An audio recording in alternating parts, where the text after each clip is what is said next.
നാട്ടുകാർക്കും വിദ്യാലയത്തിനുമൊക്കെ വേണ്ടപ്പെട്ട കുട്ടികളായി മാറുക എന്നുള്ളതാണ്.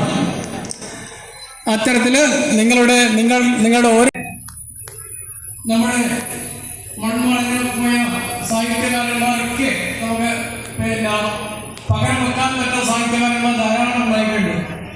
MP വാസുദേവൻ നായർ, തകഴി ശിവശങ്കരപ്പിള്ള, ബഷീർ, ശിവകുമാരി ടീച്ചർ, മാധവിക്കുട്ടി, അതുപോലെ ധാരാളം പേർ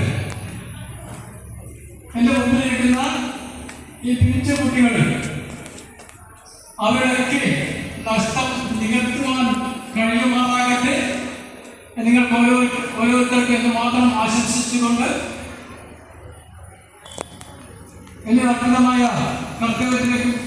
തുല്യമായ പദവി വേണം എന്ന് ആവശ്യപ്പെട്ടുകൊണ്ട് തന്റെ വിഖ്യാതമായ പാവ വീട് എന്നൊരു നാടകം എഴുതുന്നത്.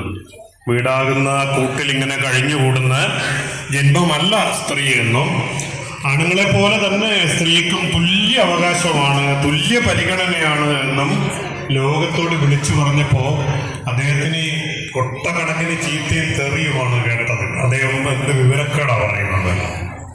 ഇങ്ങനെ വിവരക്കേട് പറയാൻ പാടില്ല. ഇതേപോലെ കുട്ടികൾക്ക് തുല്യമായ അവകാശം വേണമെന്നുള്ളത് അതും എഴുത്തുകാരാണ്. ലോകത്തെ മാറ്റിത്തീർക്കുന്നത് മനുഷ്യരുടെ ഭാവനയാണ്. ആ ഭാവനയാണ് സ്വാഭാവികമായിട്ടും പിന്നീട് പലരും അത് ഏറ്റെടുത്തിട്ടുണ്ടാവുമെങ്കിൽ പോലും മനുഷ്യനെ മുന്നോട്ട് നയിക്കുന്നത്. ഞാൻ നിങ്ങൾ കുട്ടികളോടൊരു ചോദ്യം ചോദിക്കാം, നിങ്ങൾ മറുപടി പറയാം. ശരിയായിക്കോട്ടെ, അവിടെ നിന്ന് വലിയ വിവരമുള്ള ആളല്ല, ചെറുതിങ്ങനെ നമ്മൾ പറയുന്നത് മാത്രമേ ഉള്ളൂ. ചോദ്യം ചോദിക്കാം. റെഡിയാണോ? റെഡിയാന്നല്ല, ഉച്ചത്തെ പറയണം കേട്ടോ.